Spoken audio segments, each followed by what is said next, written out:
Hello and welcome to this video. What we are going to see today is an experiment to run StarDist models in QuPath by using ONNX runtime and PyTorch. So the main limitation of the StarDist extension is that it's pretty difficult to use the GPU on Windows and Apple Silicon, right? So the idea of this experiment is to see if we can make a StarDist run with the GPUs of Windows 11 and Apple Silicon. I don't have an Apple Silicon right now, but I'm on Windows and I think that I can show. And if anyone wants to try, here's the macOS setup.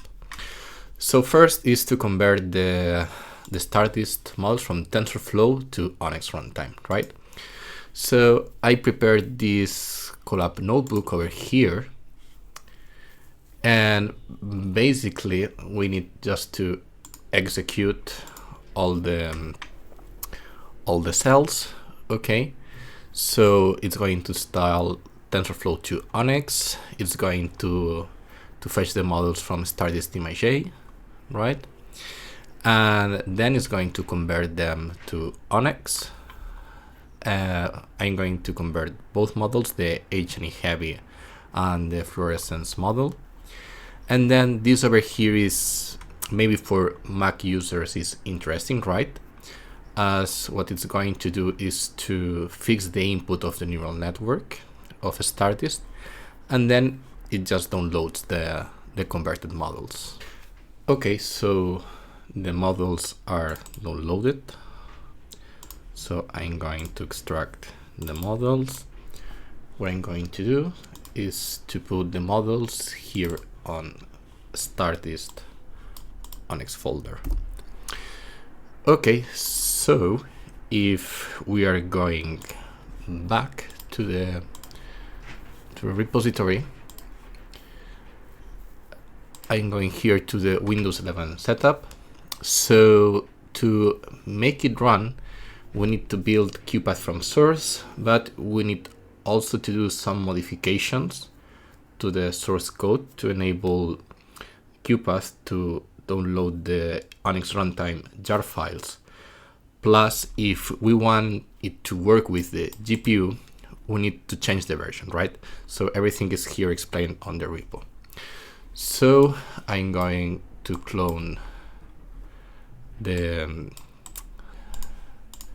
QuPath source code.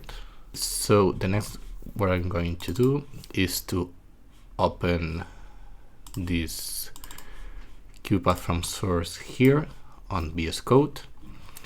And now we just let me put this over here. So we need to find this file over here, the conventions for deep Java library. So here in the source code,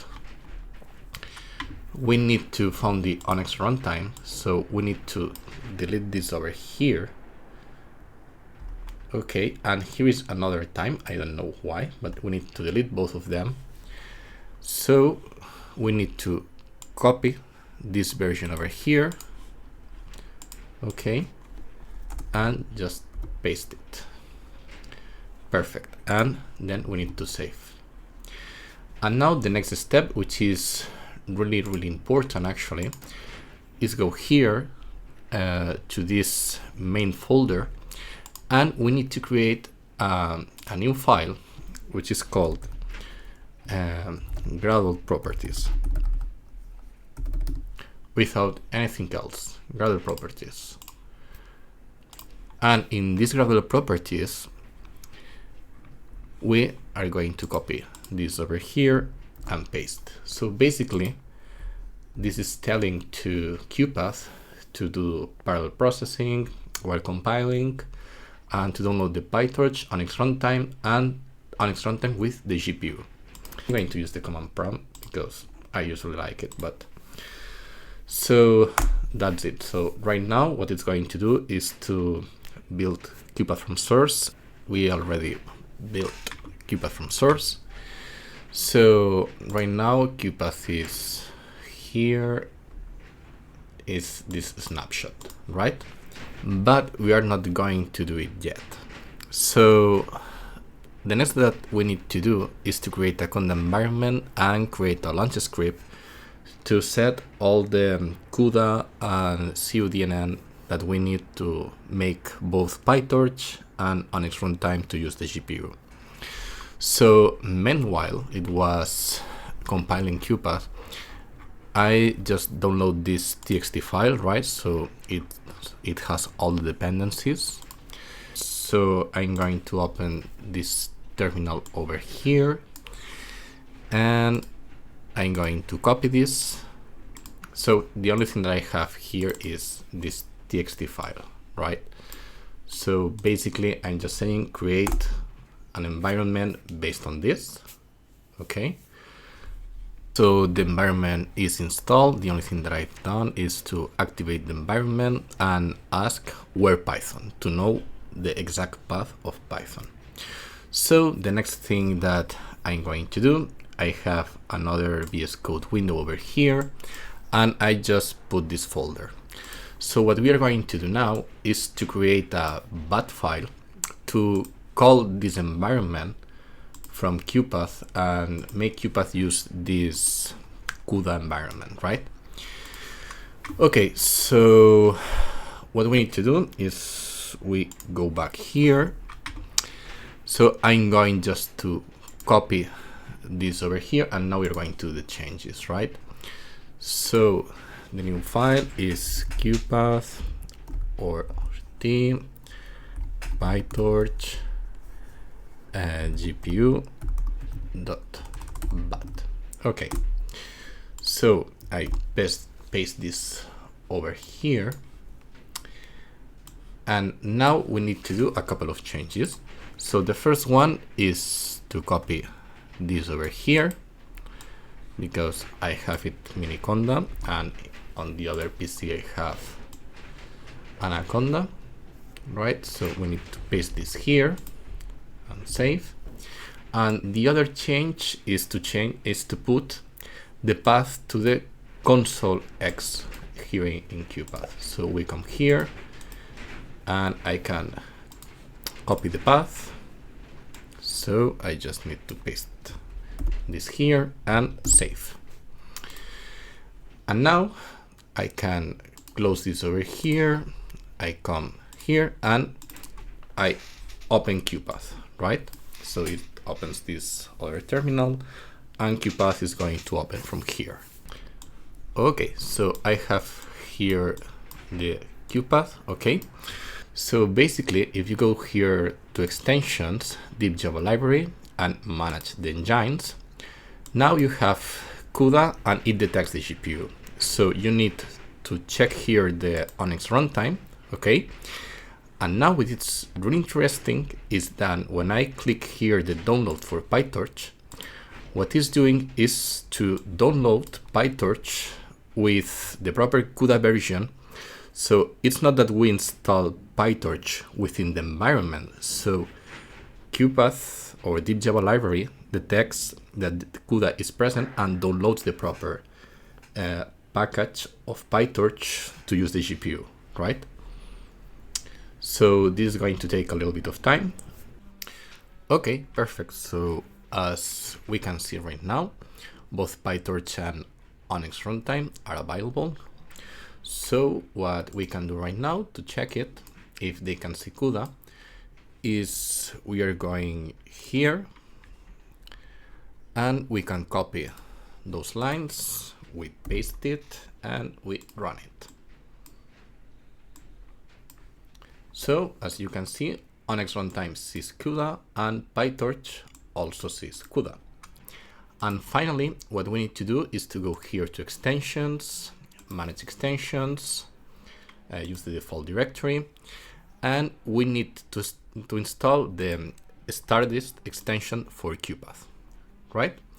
So what I'm going to do now is just restart QuPath and just put an environment. Perfect. So here we have this QuPath project, okay, with this image, which is really famous, right?